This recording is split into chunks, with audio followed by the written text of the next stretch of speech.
ये कुछ दिखता है। तम वीक्ष्य कृष्णानुचरम व्रजस्त्रियः। अब देखो कैसे भागवत जी वर्णन करते हैं, नखशिख का वर्णन करते हैं। तम वीक्ष्य कृष्णानुचरम व्रजस्त्रियः प्रलम्ब बाहुं नवकञ्जलोचनं पीताम्बरं पुष्करमालिनं लसत् मुखारविंदम मणिमृष्टकुंडलम।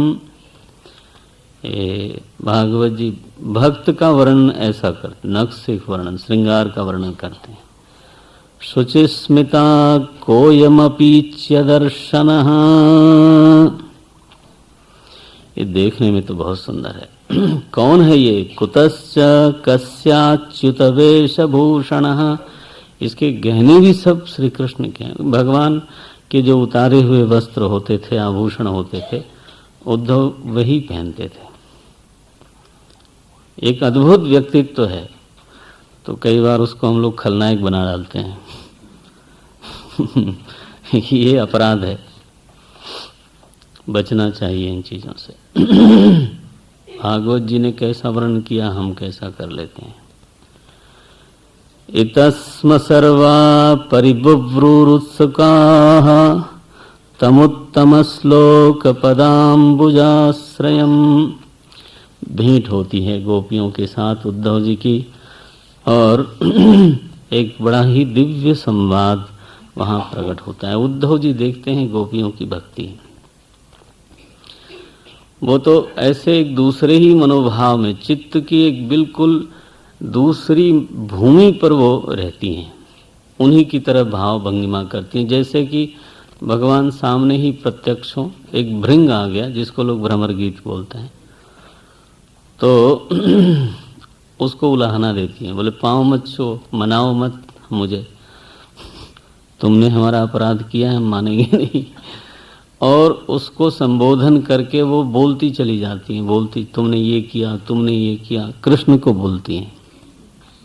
उद्धव जी वहाँ बैठ के चुपचाप उनका आलाप सुनते हैं और सोचते हैं कि ये देखो धन्य है गोपियाँ, आसपास क्या है, मैं बैठा हूँ, इसकी इनको कोई खबर नहीं।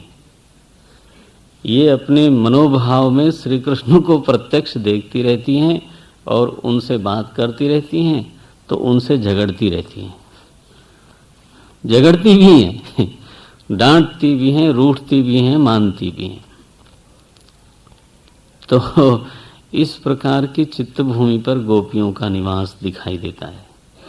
उद्धव जी इतने अभिभूत हुए उनकी स्थिति से। ये 23वां श्लोक है 47वें अध्याय का।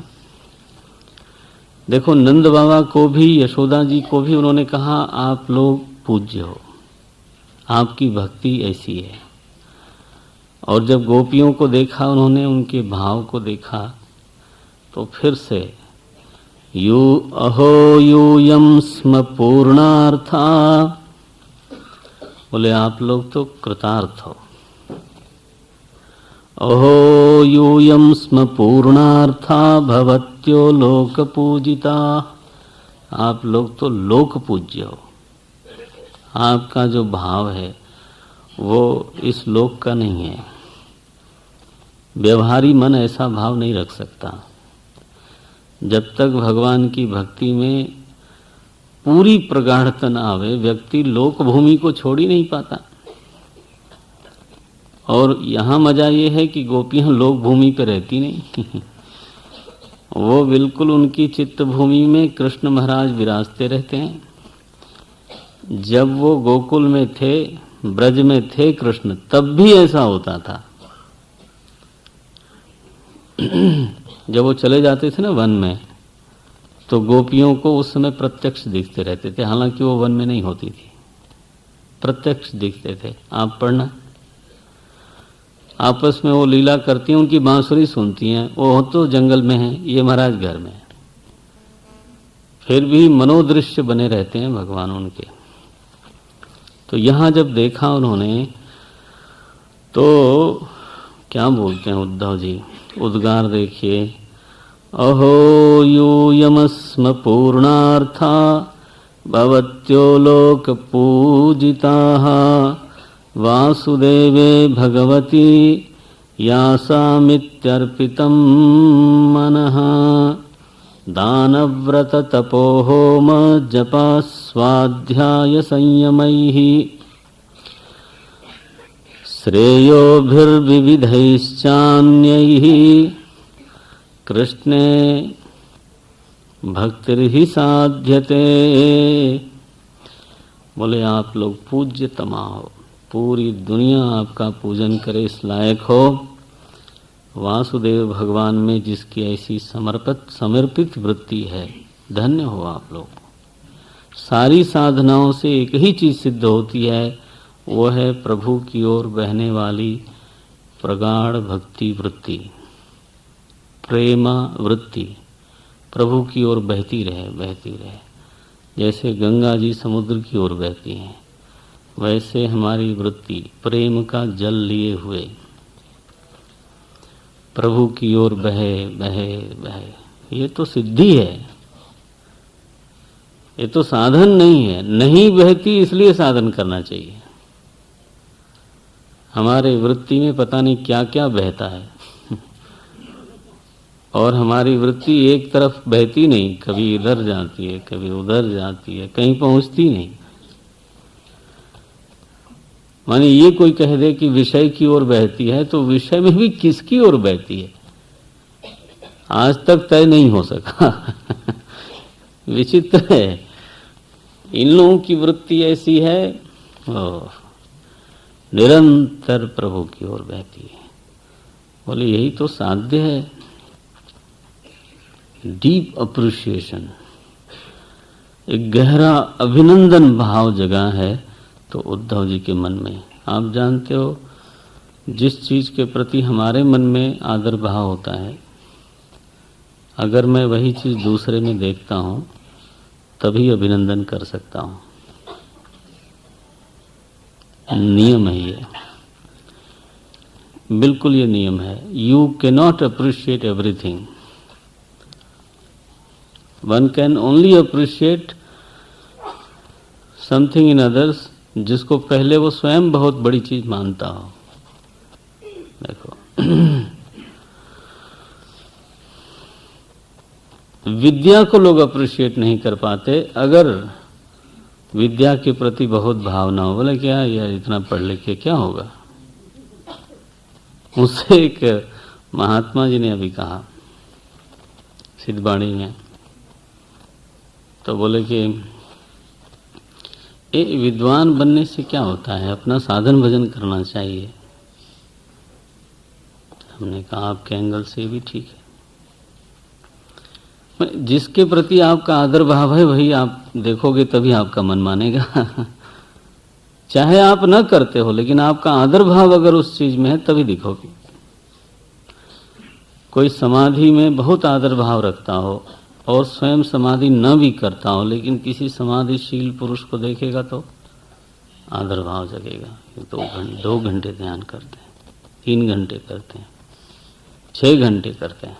हो दूसरा व्यक्ति उसको अप्रिशिएट शायद न कर पाए। देखो ये होता है। व्यापार में बहुत आदर हो तो दूसरे बढ़ते हुए व्यापारी को देख के मन में थोड़ा आता है, what is successful man, there is smart, there is that. Uddhav ji Maharaj Nand Baba के भाव को, गोपियों के भाव को पूज्य भाव से देखते हैं। आप समझते हो ये क्या मतलब है उसका, कि जीवन भर जिसकी वो साधना करते रहे वो चीज यहाँ उनको दिखाई देती है। बोले हा पूज्यतमो श्लाघ्यतमो। बोले यूयम पूज्य, अहो यूयम स्म पूर्णार्था भवत्यो लोक पूजिता। वंदन किया उद्धव जी ने उनका और बोले श्रूयताम प्रिय संदेश। आपका जो प्रिय है ना, प्रियतम श्री कृष्ण, उसने आपके लिए कुछ कहा है, मैं उसको ले आया हूं। आप लोग सुनो। अब उन्होंने कहा है कुछ भी सुनाओगे सुनेंगे। देखो ऐसा है, हृदय में स्वीकृति सामर्थ्य ऐसे खुल जाती है। कोई हमारा हो, हमारा प्रिय हो, हमारा श्रद्धेय हो,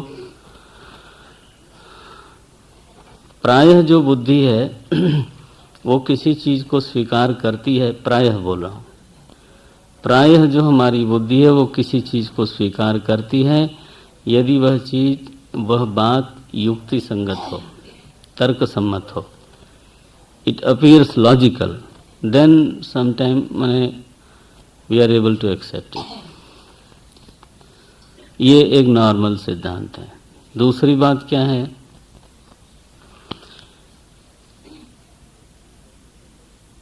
कोई चीज लॉजिकल लगती है, तर्क सम्मत लगती है, तो भी कहने वाले में अगर हमारा कोई दुर्भाव है या अनादर है, कहने वाले में अनादर है, दुर्भाव है, ओछी बुद्धि है, तो even he is speaking something logical, we will not be able to accept it. देखो अब देखो आप, अस्वीकृति हो गई, युक्ति संगत होने पर भी अस्वीकृति, बुद्धि का स्वभाव है ये। अच्छा अब इसका उल्टा करो, जिसके प्रति आदर है, श्रद्धा है, प्रेम है, चाहे उसका बोलना असंगत दिखाई देता हो, नारायणम पद्मभुवम, चाहे कदाचित युक्ति से हटा हुआ भी दिखता हो, अनुभव से भी हटा हुआ दिखता हो, तो भी उन्होंने कहा ठीक है, अरे लेकिन इट लुक्स इलॉजिकल, अरे तुमको लगता है नहीं लॉजिकल, उन्होंने कहा वो कभी लॉजिकल हो सकता है। ये बुद्धि किस चीज को कैसे स्वीकार करती है उसका भी एक नेचर है। आपको निवेदन करें, इसलिए युक्तिवान बुद्धिमान लभते ज्ञानम लिखा नहीं भगवान ने, क्या लिखा, श्रद्धावान लभते ज्ञानम। वो सही बात है, क्योंकि स्वीकार करने की जो सामर्थ्य है वो श्रद्धा महारानी जितनी देती हैं उतनी युक्ति तो दे नहीं सकती। युक्ति का हाल ये है कि आज कोई चीज हमको युक्ति संगत लगती है, कल कोई किसी ने एक थॉट दे दिया, बस हो गया काम, युक्ति विरुद्ध लगने लगी। शास्त्र में युक्ति को प्रमाण माना ही नहीं क्या।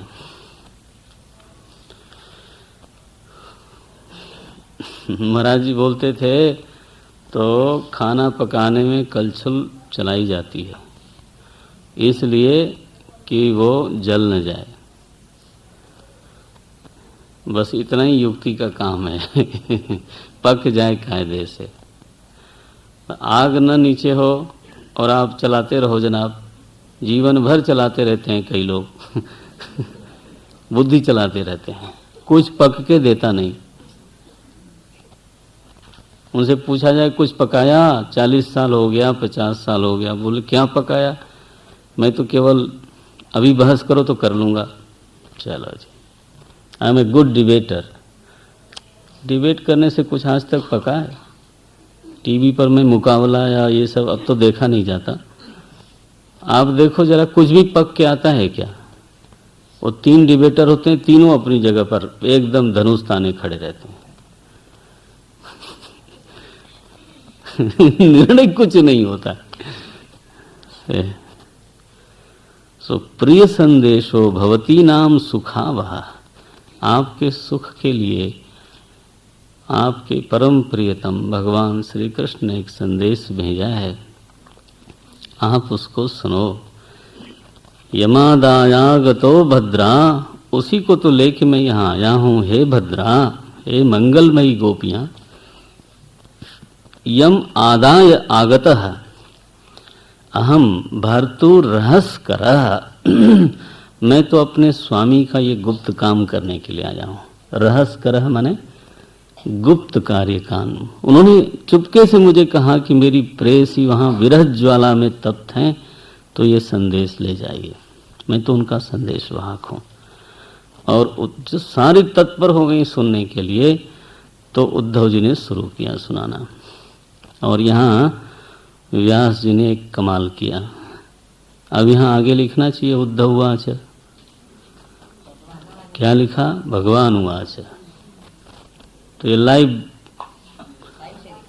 ब्रॉडकास्ट बोले कि टेलीकास्ट? एकदम चला। माने उद्धव का मैं यहाँ पूजन करूं कि उन्होंने अपने व्यक्तित्व को शून्य बना दिया और प्रभु साक्षात उनके मुख से बोलना शुरू करते हैं। तो व्यास जी बोलते हैं भगवान उवाच। ये बात गोस्वामी जी ने ले ली रामायण में। जब जानकी माता को हनुमान जी ने संदेश देना शुरू किया तो वहां बिल्कुल सीधे राम बोलते हैं, हनुमान जी चुप हैं, राम बोलते हैं वियोग तव सीता मोकहु भयउ सकल विपरीता। कौन? मुंह किसका है? हनुमान जी का। तव सीता बोलते हैं, मुझे सब विपरीत हो गया है, ऐसा मुझे करके बोलते हैं। यह अद्भुत है, साहित्य की दृष्टि से एक अद्भुत घटना है कि संदेश देने वाला अपने को शून्य बना ले और जिसका संदेश है वो सीधे बोलने में समर्थ हो। उद्धव जी ने किया। श्री भगवान उवाच भवती नाम वियोगो में नहीं सर्वात्मना क्वचित। देखो, पहला उपदेश है कि आपको अगर ये लगता है कि मेरा आपसे वियोग हो गया है, मेरा मैं शब्द है, अगर मेरा आपसे वियोग हो गया है ऐसा आपको लगता है तो वो सही नहीं है, गलत है। क्योंकि मैं सर्वात्मा हूं और सर्वात्मा का कभी किसी से वियोग नहीं हो सकता। ये श्री कृष्ण का आरंभ है। बिल्कुल उद्धव जी के मुख से तो तत्व की चर्चा निकली है। मैं सर्वात्मा फिर कैसे हूं, इसका पूरा वर्णन है। सर्वात्मा प्रभु को कैसे कहा गया? बोले जैसे सारे आभूषणों का सर्वात्मा स्वर्ण ही है, क्योंकि वही कारण सत्ता है। देखो, जो कारण सत्ता है वो कार्य की आत्मा होती है। तो यहाँ तो सदैव सौम्य इदमग्र आसीत, जो मूल सत्ता है जिसको हम कृष्ण बोलते हैं, वो तो सबसे पहले है। उसी में से सब निकलता है, उसी में जाके तो लीन होता है। तो स्थित कहाँ है? बोले उसी में। तो वियोग कैसे होगा? सत से आकाश निकला इसलिए आकाश सत लगता है, वायु निकली इसलिए वायु सत लगती है, पांचों महाभूत निकले इसलिए पांचों महाभूत सत लगते हैं। पांचों महाभूत से बनी हुई चीजें, चूंकि उसी से पांचों महाभूत इसलिए सब सत सत सत सत लगते हैं। सब अस्थि भाव से मालूम पड़ता है, असद रूप से कुछ भी मालूम नहीं पड़ता। सत से वियोग किसी भी वस्तु का कैसे हो सकता है? नारायण। वेदांत में साधारण ग्रंथ माने प्रवेश ग्रंथ में ऐसी बात आती है तो सत्वरजस तमो गुणात्मिका ब्रह्माश्रया माया अस्ति। तो तीनों गुण वाली माया है। गुण का मतलब क्या? पराधीन है। गुण माने होता है नित्य परतंत्र, उसको गुण बोलते हैं। तो ब्रह्म चेतन पर माया आश्रित है। माया स्वयं असत होते हुए भी ब्रह्म चेतन पर आश्रित होने से सत लगती है। तो माया में सत्ता कहाँ से आई? बोले उसके आश्रय से आई। उस माया से आकाश निकला तो आकाश में सत्ता कहाँ से आई? बोले उसके आश्रय से आई। आश्रय की सत्ता ही सारे प्रपंच में जाहिर हो रही है। प्रपंच की सत्ता प्रपंच में नहीं जाहिर हो रही है। आश्रय की सत्ता ही, हाँ जी, प्रपंच में जाहिर होती है, जल की सत्ता तरंगों में जाहिर होती है। ये तो मैं सर्वात्मा हूँ, इसको समझो गोपियों, और फिर देखो हमारा कभी वियोग आपके साथ हो सकता है। असल में तो अत्यंत सामीप्य की अनुभूति कराने के लिए ही मैंने ये विरह दिया है। बोलते हैं यत्तो हम भवती नाम वै दूरे वर्ते प्रियोदृशाम मनसः सन्निकर्षार्थम, 34वां श्लोक है। या विरह में आपके मन के और अधिक निकट मैं अनुभव में आता हूं, इसीलिए मैंने ये किया है। जब पूरा संदेश सुना लिया उद्धव जी ने नारायण, तो गोपियों की प्रतिक्रिया देखना जरा, क्या लिखते हैं। 38वां श्लोक है। उन्होंने ये नहीं कहा कि नीरस बातें, ऐसे शब्द देखो हम लोग करते हैं, विचार विरोधी बातें बोलते रहते हैं। क्या बोलती हैं गोपियां 38वें श्लोक में, एवं प्रियतमादिष्टम आकर्ण्य ब्रजयोषितः। ब्रज की गोपिकाओं ने ऐसा सुना, ताऊचु उद्धवम प्रीताः, अत्यंत चित्त में उनके प्रसन्नता हुई है। उन्होंने उद्धव से कहा, संदेशागत स्मृति ही, आपके संदेश को सुनकर के आगत स्मृति ही, हमारी स्मृतियां जाग गईं, आपकी बड़ी कृपा है। देखो अब पूछती हैं कैसे हैं, कभी हमारी याद भी करते हैं, इत्यादि इत्यादि व्यावहारिक बातें होती हैं। और अब उन्होंने उद्धव जी की पूजा की है। देखो संदेश प्रभु का लेके आए तो गुरु रूप हो गए। तो ये 53वें श्लोक में 5:3 उसमें गोपियां उद्धव जी की पूजा करती हैं। और सीरियल में आपको क्या दिखाया जाता है वो आप जानते हो। एकदम ग्रंथ से हट जाते हैं हम लोग। क्या लिखा, ततस्ता कृष्ण संदेशैः व्यपेत विरह ज्वराः। क्या बात है, श्री कृष्ण प्रभु के संदेश से उनके विरह ज्वर से वो मुक्त हो गई। लुक एट दिस, ग्रंथ का सत्य ये है। भगवान संदेश भजे और प्रभावशाली न हो, फिर ये बात तो कहीं से भी जमती नहीं। संदेश देने वाला इतना प्रभावशाली और जिसका है संदेश वो तो भगवान। ततस्ता कृष्ण संदेशैः व्यपेत विरह ज्वराः उद्धवं पूजयांश्चक्रुः ज्ञात्वात्मानमधोक्षजम्।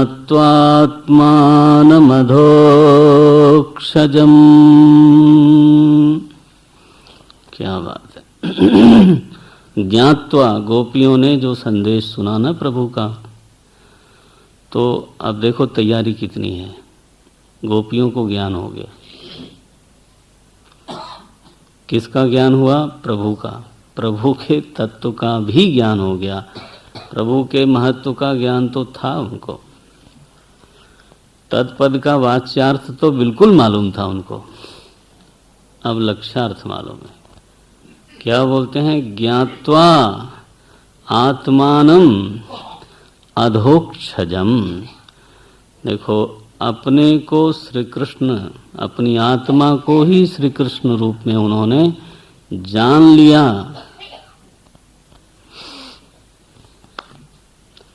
तो ब्रज की जो गोपियां हैं ना, वो भक्तिमती हैं और भक्तिमती पुत्रवती हैं।